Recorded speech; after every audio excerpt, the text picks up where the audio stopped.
जो बड़ी प्यारी एमसीक्यू है कि सीमेंस किसका यूनिट होता है। तो वेल सीमेंस कंडक्टेंस का यूनिट होता है। आप बोलो सर आपने तो बताया था कंडक्टेंस का यूनिट एमएचओ होता है। मैं क्या मना कर रहा हूँ भाई, एमएचओ भी होता है, सीमेंस भी होता है, ठीक है। और पूछा है इन्होंने conductivity is equal to, option A में 1/ρ, ऑप्शन बी है L/AR, और फिर सी में था बोथ एंड, तो दोनों चीज़। ऑफ कोर्स कंडक्टिविटी रेसिप्रोकल होती है रेजिस्टिविटी की। अब देखो रेजिस्टिविटी का फार्मूला क्या था, AR/N। AR ऊपर था, L नीचे था। तो जब ये रेसिप्रोकल है भाई कंडक्टिविटी इसकी, तो क्या हो जाएगा, उल्टा हो जाएगा, L ऊपर हो जाएगा, AR नीचे हो जाएगा। तो कंडक्टिविटी इसके भी इक्वल होती है और इसके भी। जो एग्जामिनर की चालाकियाँ मक्कानियाँ ख़त्म ही नहीं होके देती।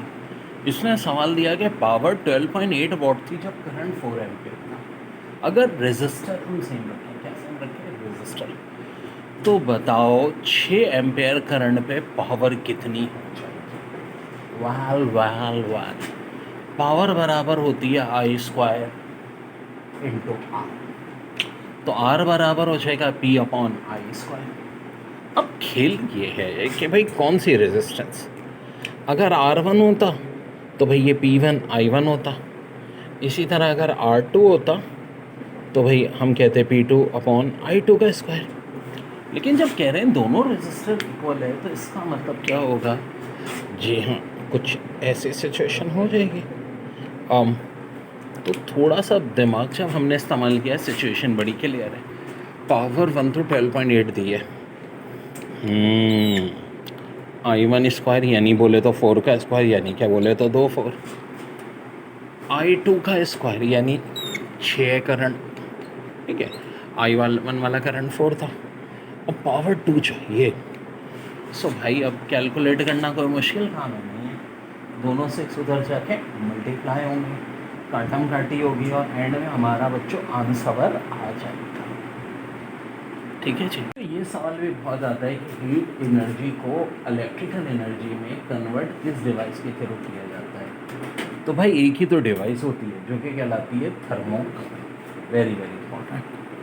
अब एक सवाल आया था कि वोल्टेज है 100 वोल्ट, करंट है 10 एम्पियर, रेजिस्टेंस है 5 ओम और इंटरनल रेजिस्टेंस पूछिए। तो वेल इसके लिए मेरा एक डायरेक्ट फार्मूला याद रखो, V/I माइनस R, ये हमेशा आ जाएगी इंटरनल रेजिस्टेंस। वेल वोल्टेज यहाँ कितना दिया है, 100 दिया है, लिख दो यार। I कितना है, 10 है, और ये वाली रेजिस्टेंस 5 है। 100/10 कितनी होती है, 10, और 10 - 5 5, तो आंसर 5 ओम। धुआंधार सवाल। 3 रेजिस्टेंस है 7 5 और 8 ओम सीरीज में। तो कह रहे हैं करंट किसमें, क्या 7 ओम, क्या 5 ओम, क्या 8 ओम। तो वेल रेजिस्टेंस है सीरीज में, और जब रेजिस्टेंस सीरीज में होती है तो करंट भाई सब में क्या होते हैं, सेम होते हैं। हाँ अगर रेजिस्टेंस पैरेलल में हो तो क्या चीज़ सेम होती है, वोल्टेज। यस। अब एक और बड़ा प्यारा सवाल है, ये 3 रेजिस्टेंस है R1 R2 R3, दोबारा सीरीज में। R1 की वैल्यू R2 से ज़्यादा है, R2 की R3 से बड़ी है, सबसे बड़ी यानी R1 है। तो जो इक्विवेलेंट रेजिस्टेंस है वो क्या लेस देन R1 होगी, इक्वल टू R1 होगी, लेस देन R3 या ग्रेटर देन R1। तो रखो वो तीनों का सम होती है। जब सीरीज में रेजिस्टेंस होती है तो इक्विवेलेंट क्या होगी, तीनों का सम होगी, तो ऑफकोर्स तीनों से बड़ी होगी। तो इसका अलावा करेक्ट ऑप्शन क्या हो जाएगा, greater than R1।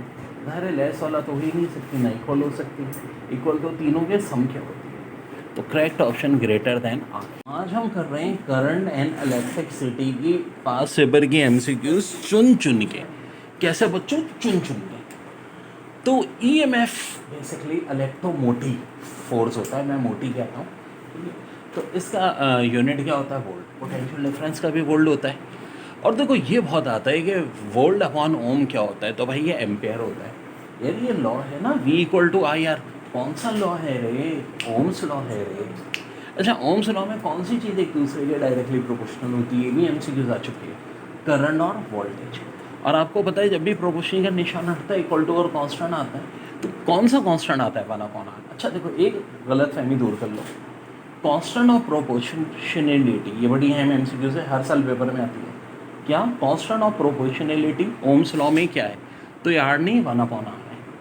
Constant of proportionality क्या है, 1/r, वेरी इंपॉर्टेंट। अब मेरे भाई एक छोटी सी बात, एक जब वायर होता है उसमें करंट गुजर रहा होता है तो चारों तरफ एक मैग्नेटिक फील्ड पैदा होती है। अब आपसे पूछ रहे हैं कि अगर ये मैग्नेटिक फील्ड वायर जो है एंटी क्लॉकवाइज घूम रहा है तो डायरेक्शन ऑफ करंट क्या होगी, तो डायरेक्शन ऑफ करंट अपवर्ड होगी। और अगर वायर की डायरेक्शन क्लॉकवाइज है तो डायरेक्शन ऑफ करंट क्या होगी, डाउनवर्ड होगी। छोटी सी बात लेकिन है।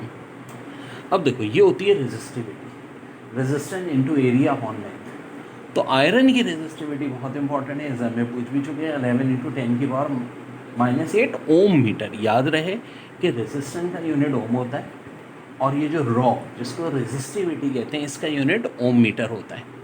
चलो ये तो ओम मीटर हो गया, एमएचओ क्या होता है, मो। तो भाई एमएचओ भी एक यूनिट है, ये किसका यूनिट है, कंडक्टेंस का। चलो भाई अगर ये कंडक्टेंस का यूनिट है तो आखिर कंडक्टेंस क्या होती है, कंडक्टेंस होती है रेजिस्टेंस का रेसिप्रोकल यानी 1/r। ओके जी, अगर 1/r कंडक्टेंस होती है यानी रेजिस्टेंस का रेसिप्रोकल, तो ये तो रेजिस्टिविटी है, क्या इसका रेसिप्रोकल भी कुछ होता है, बिल्कुल होता है जी। 1/ρ का रेसिप्रोकल होता है कंडक्टिविटी, यानी रेजिस्टिविटी का रेसिप्रोकल कंडक्टिविटी और रेजिस्टेंस का रेसिप्रोकल कंडक्टेंस। और बच्चों वो क्वेश्चन जिसने एग्जाम में सबको हिला दिया था, in which of following more heat energy is produced, bulb of resistance 50 ohm 5 ohm operated for 1 minute by applying current of 120 ampere. Well, अगला देखते हैं, an iron producing heat energy of 2 kilojoules 2 kilojoules यानी 2000 joule बन रही है। A tube working for 2 minutes with supply of 50 ampere current and offering a resistance of 0.02 ohm. Both A and C है produce same energy. तो देखो एक formula होता है, power equal to I square into R. I बोले तो current, current के square को रेजिस्टेंस से मल्टीप्लाई कर दें। अब हीट और एनर्जी कैसे निकलती है, जब पावर को टाइम से मल्टीप्लाई करते हैं। तो वेल एक बड़ी अहम बात है, हीट और एनर्जी, भाई पावर खुद तो आई स्क्वायर आर के बराबर है, तो हीट एनर्जी या एनर्जी का फार्मूला हो जाएगा आई स्क्वायर आर टी। अब पहले केस में आई जो है 120 है, अब थोड़ा सा दिमाग लगाओ, 120 बहुत बड़ी वैल्यू है और उसका भी क्या है बच्चों, स्क्वायर है। फिर आगे आर, तो आर 5 ओम हो गया भाई, टाइम 1 मिनट का लब है 60 सेकेंड। साफ दिख रही है वैल्यू, बहुत बड़ी आ रही है, 2000 से तो बड़ी आ रही है। तीसरे केस में देखते हैं, 2 मिनट है, 0.02 ओम है, 50 एम्पेयर।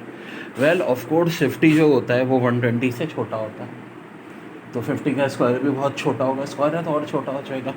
फिर 0.02, फिर 62। साफ दिख रही है कौन सी वैल्यू बड़ी होगी, ये ज़रूरी नहीं आप कैलकुलेट करें। तीनों में सबसे बड़ी वाली वैल्यू कौन सी आ रही है, ऑप्शन ए से आ रही है। ऑफ कोर्स रिजल्ट 2000 से भी कहीं ज़्यादा बड़ा होगा, क्योंकि 12 का स्क्वायर 144 होता है और ज़ीरो भी है तो 14400 और फिर multiplication. Of course answer is option. Okay जी, अब देखो पावर, वोल्टेज, करंट और रेजिस्टेंस, 4 बड़ी अहम चीज़ें और इनको याद रखना, इनके फार्मूले। तो भाई ये बड़ा इंपॉर्टेंट चार्ट है जिससे आप ये सब फार्मूले याद रख सकते हो। देखो पावर भी किसकी मदद से मिलता है, पावर के 3 फार्मूले, वोल्टेज, रेजिस्टेंस और करंट के साथ। करंट के भी 3 फार्मूले हम पढ़ रहे हैं, रेजिस्टेंस के भी 3 और वोल्टेज के भी 3। यानी पावर का एक फार्मूला जिसमें वोल्टेज और रेजिस्टेंस इन्वॉल्व है, एक जिसमें रेजिस्टेंस और करंट इन्वॉल्व है, एक जिसमें वोल्टेज और करंट इन्वॉल्व है। अगर पावर चाहिए हो और वोल्टेज रेजिस्टेंस दिया हुआ हो तो फार्मूला होगा voltage square upon resistance. Power चाहिए हो, रेजिस्टेंस और करंट दिया हो तो रेजिस्टेंस को करंट के स्क्वायर से मल्टीप्लाई कर देंगे। पावर चाहिए और वोल्टेज और करंट दिए हुए हो तो जनाब वोल्टेज और करंट को मल्टीप्लाई कर देंगे। अब ये हैज़ अ थ्योरेटिकल एमसीक्यूज भी आ चुकी है कि पावर के which of following is the correct formula of power, तो A B C then all of them. Numerical में भी आता है, कैसे आएगा जी, वोल्टेज और रेजिस्टेंस देके पावर पूछी जाएगी, तो जो भी वोल्टेज दिया उसका स्क्वायर लेके रेजिस्टेंस से डिवाइड कर देंगे। और वोल्टेज चाहिए तो देखो रेजिस्टेंस इंटू करंट हो जाएगा, पावर अपॉन करंट हो जाएगा, पावर इनटू रेजिस्टेंस हो जाएगा। रेजिस्टेंस चाहिए तो वोल्टेज अपॉन करंट हो जाएगा, वोल्टेज स्क्वायर अपॉन पावर हो जाएगा, पावर अपॉन करंट स्क्वायर हो जाएगा। और अगर करंट चाहिए तो देखो पावर अपॉन रेजिस्टेंस का square root, power upon voltage, और वोल्टेज अपॉन रेजिस्टेंस। ये फार्मूले हम लगाएंगे मेरे प्यारे बच्चों, very very important. 0.35 ampere current at potential difference of 6 volt, what is power rating of the calculator. तो पावर क्या होती है, voltage multiply by current. Voltage 6 volt है, करंट 0.35 एम्पेयर है, मल्टीप्लाई करने आंसर आ जाएगा 2.1।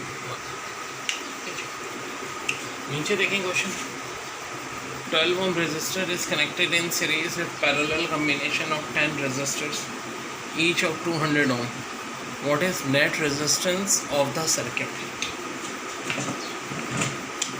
तो 12 ओम की रेजिस्टर कनेक्ट कर रही है 10 रेजिस्टर से, जिनमें से हर एक के लिए 200 है, लेकिन ये आपस में किससे पैरेलल, यानी ऐसे ऐसे करके ये 10 होंगे पैरेलल।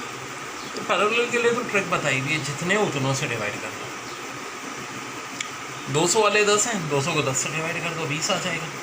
ये 12 इसके साथ सीरीज में प्लस कर दो, 32 इज योर आंसर। और ये फार्मूलों की पूरी मैंने एक अलग से वीडियो बताई थी, पावर की, वोल्टेज। बहुत सारे पास पेपर में सवालात ए लेवल की बुक से उठा के देते हैं, जैसे कि generated produces 100 kilowatt of power at a potential difference of 10 kilowatt. The power is transmitted through cable of total resistance 5 ohm, power dissipated मालूम करना है। तो देखो पहले तो आई आ जाएगा पावर अपॉन वोल्टेज से, पावर दी हुई है 100 किलोवाट, तो ज़ाहिर है 100 को 10 की 3 से मल्टीप्लाई करेंगे। फिर वोल्टेज भी कितना दिया है 10 किलोवाट, इसको 10 इंटू 10 की पावर 3, 10 की 3 कैंसिल, 100 अपॉन 10 किसके इक्वल आ जाएगा, 10 के इक्वल आ जाएगा बच्चों। और पावर डिसिपेटेड P बराबर होता है आई स्क्वायर आर, आई 10 है, 10 का स्क्वायर कितना होता है 100, 100 5 ज़ा 500, so answer is 500 watt, 500 watt, and this is very important. कुछ बड़े अच्छे मैजिकल फार्मूले देखें, रेजिस्टेंस और करंट से वोल्टेज निकालना हो तो रेजिस्टेंस करंट को मल्टीप्लाई करते हैं, वोल्टेज आ जाएगा। पावर और करंट से वोल्टेज निकालना हो तो पावर को करंट से डिवाइड करते वोल्टेज आ जाएगा। पावर और रेजिस्टेंस से वोल्टेज निकालना हो तो पावर और रेजिस्टेंस का प्रोडक्ट लेके स्क्वायर रूट ले लें, वोल्टेज आ जाएगा। थ्योरेटिकल एमसीक्यूज भी आ सकती है कि जी वोल्टेज किसके बराबर होता है, R I K, option B O P upon I, option C O square root P R, तो जी ऑल ऑफ देम। और ये न्यूमेरिकल में भी आ सकता है, पी आर दे करके वोल्टेज निकालना है, पी आई दे के वोल्टेज निकालना।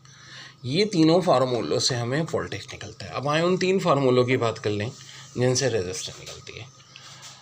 ये बड़ी ऑसम ट्रिक है बच्चों, रेजिस्टेंस, वोल्टेज, करंट, पावर सब याद हो जाता है एक ही ट्रिक से, एक ही टेबल से। Voltage upon current resistance, voltage square upon power resistance, power upon current square resistance. ठीक है जी, तो बहुत बहुत इम्पॉर्टेंट है मामला, याद रखें। ठीक है जी, ये सब रेजिस्टर निकालने के लिए। ओके जी, अगर पावर चाहिए वोल्टेज के स्क्वायर को या तो आर से डिवाइड कर दें, या रेजिस्टेंस को आई स्क्वायर से मल्टीप्लाई कर दें, या वोल्टेज को करंट से मल्टीप्लाई कर दें, हर सूरत में पावर आ जाएगी। ओके, अगर करंट चाहिए पावर रेजिस्टेंस वोल्टेज से, तो पावर को रेजिस्टेंस डिवाइड करके स्क्वायर रूट ले लें, करंट आ जाएगा। पावर को वोल्टेज से डिवाइड कर दें, करंट आ जाएगा।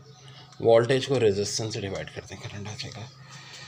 ऐसी और ट्रिक सीखनी है तो बच्चों हमारी ऑनलाइन क्लासें होती हैं, और इस नंबर पे आप कांटेक्ट कर सकते हैं 0321271665 देखिए करंट की डेफिनेशन बेसिकली एक कहलाता है इलेक्ट्रॉनिक करंट, या जिसको रेल करंट कहते हैं, और एक कहलाता है कन्वेंशनल करंट। अब ये एमसीक्यू में कैसे आता है वो भी बताता हूँ, पहले देख लें।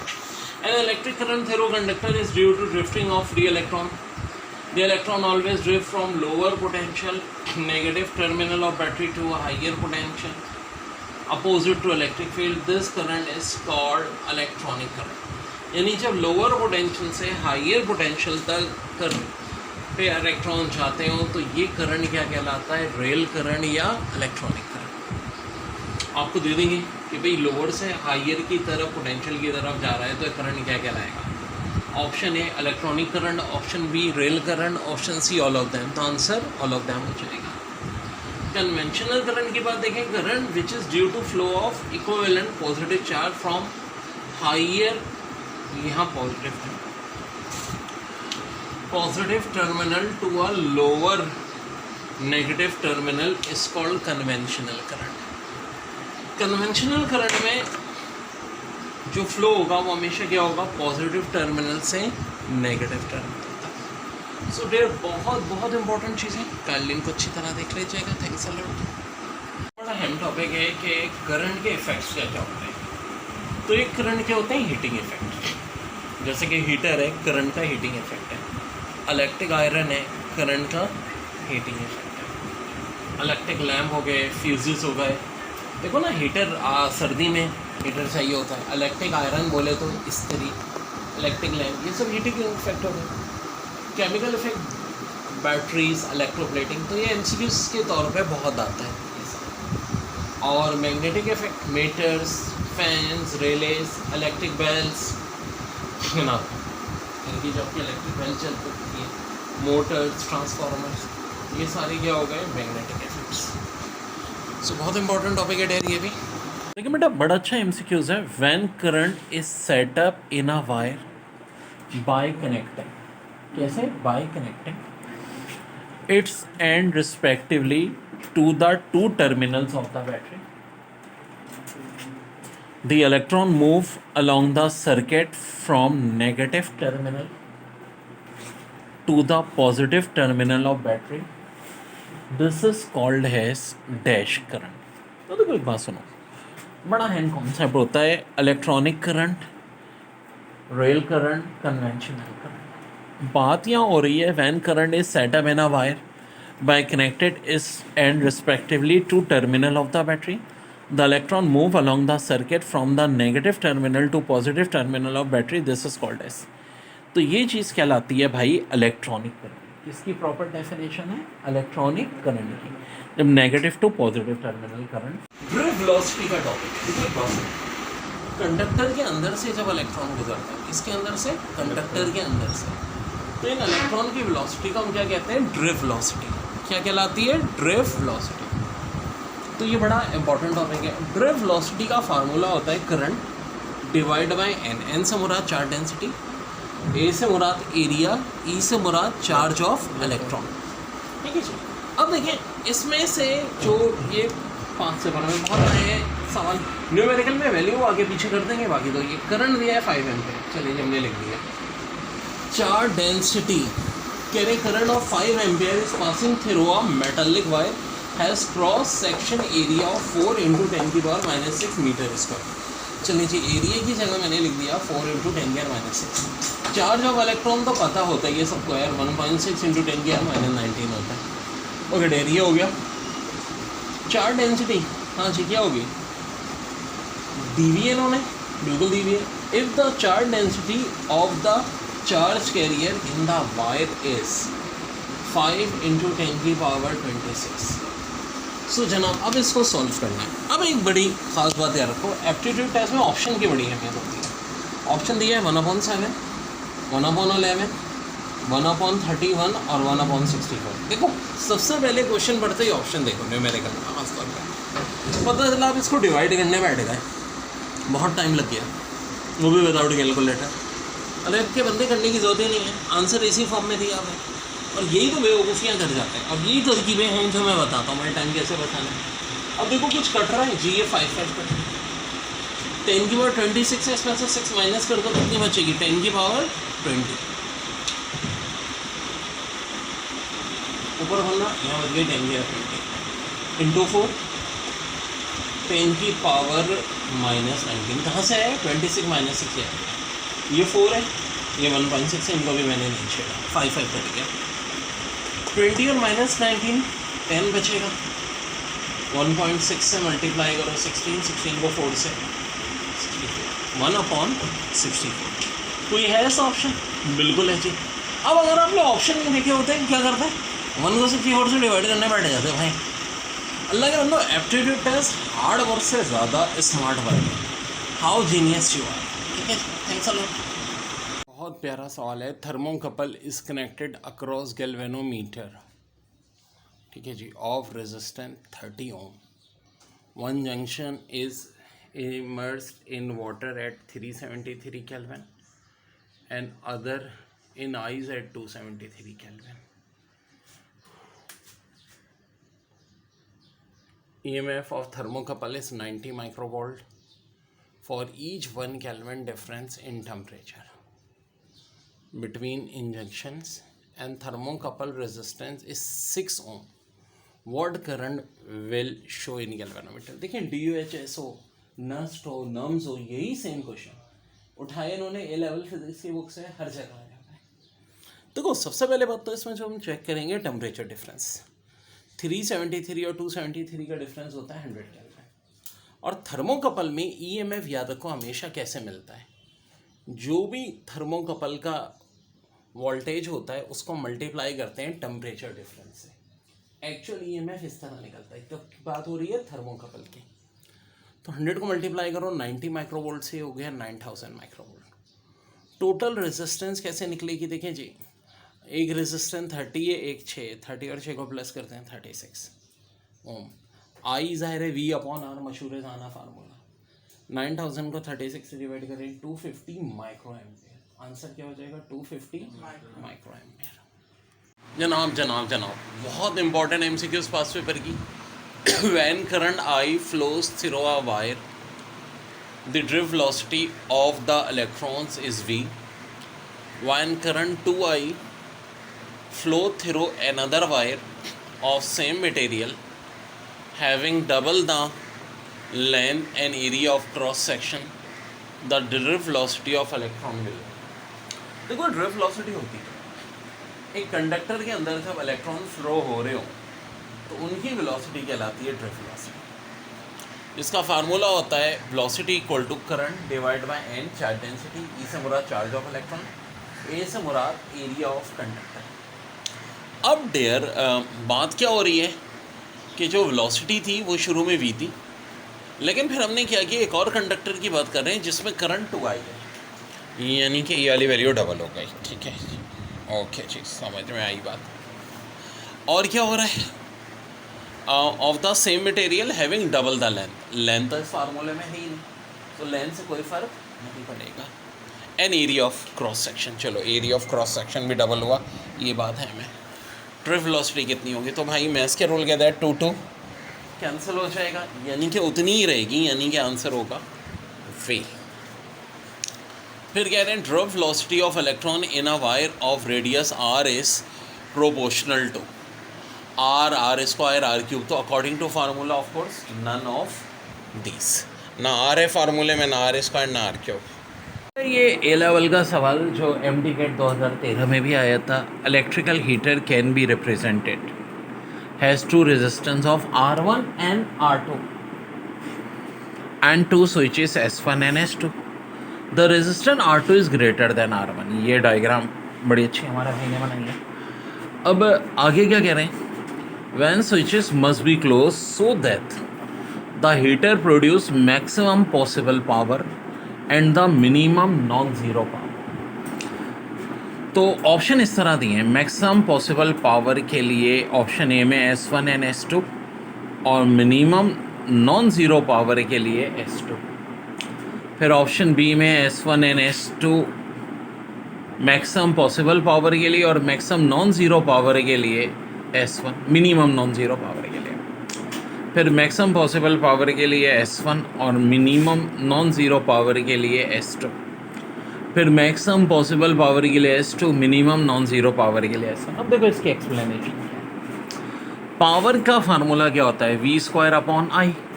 ठीक है, हम कहते हैं पावर मैक्सिमम कम होती है मिनिमम R के लिए, जब R की वैल्यू क्या हो, कम हो। which happens for parallel resistors. Power is minimum for maximum resistance which is R2। यहाँ आ रहे हैं। अब देखो पावर मिनिमम कब होगी? जब रेजिस्टेंस क्या होगी? मैक्सिमम होगी R2। यानी एक बात तो तय है कि जो पावर मिनिमम होगी वो हम किस पे करेंगे? S2 पे, यानी उसके लिए हमें R2 पे होगी तो किसको क्लोज करना पड़ेगा? S2 पे, ठीक है। Must be close when switches must be close so that heater. तो अगर मिनिमम के लिए S2 और मैक्सिमम के लिए कब हो सकती है? जब दोनों के दोनों, यानी S1 भी है S2 भी। तो करेक्ट आंसर हो जाएगा ऑप्शन ए। जो बहुत ही तगड़ा सवाल कॉन्सेप्ट के लिए ऐसे भी एग्जाम में आया हुआ भी बहुत बार है। आखिर क्वेश्चन है क्या? A and B are bulb connected in series, चलो कनेक्टेड है सीरीज में with 40 volts battery and a bulb C is connected with a 40 volts battery, glow of bulb will be। Well question अच्छा है कि भाई देखो ए और बी जो थे बल्ब, उनको हमने कनेक्टेड किस में कर दिया? सीरीज़ में। 40 वोल्ट बैटरी है और बल्ब सी को कनेक्ट करा 40 वोल्ट बैटरी से। तो क्या तीनों में सेम ग्लो होगा? ए और बी में सेम होगा, सी में डिफरेंट होगा, तीनों में डिफरेंट होगा? तो इसमें तो बहुत लोग गलती करते हैं। करेक्ट आंसर है ए और बी में सेम होगा, सी में डिफरेंट। आखिर रीज़न देखो, ए और बी को हमने कनेक्ट किया है सीरीज़ में, ठीक है जी। तो सीरीज़ में इक्विवेलेंट रेजिस्टेंस बढ़ जाती है, दोनों की रेजिस्टेंस एडअप होगी। जब रेजिस्टेंस ज़्यादा होगी तो according to Ohm's law current क्या होगा? कम होगा, क्योंकि वोल्टेज दोनों का कितना है भाई? 40 इक्वल टू है यार। करंट कम होने की वजह से वोल्टेज भी ड्रॉप होना शुरू होगा, और जब वोल्टेज ड्रॉप होना शुरू होगा तो पावर भी ड्रॉप होना शुरू हो जाएगी, लेस पावर कंज्यूम होगी। बल्ब ए और बी में सी में ज़्यादा होगी, तो सी ग्लो ज़्यादा करेगा, ए और बी कम करेंगे। सर कौन ज़्यादा करेगा कौन कम करेगा ये या नहीं? यहाँ से इतना पूछा था कि क्या रीज़न कौन से हैं जो सेम ग्लो करेंगे? तो ए और बी सेम ग्लो करेंगे, सी डिफरेंट। तो इसके लिए बड़ी आसान से ट्रिक ध्यान में रखना कि भाई ए और बी चूँकि दोनों सीरीज़ में, इसलिए इन दोनों का ग्लो भी क्या होगा? सेम होगा। तो आंसर हो जाएगा आपका ऑप्शन नंबर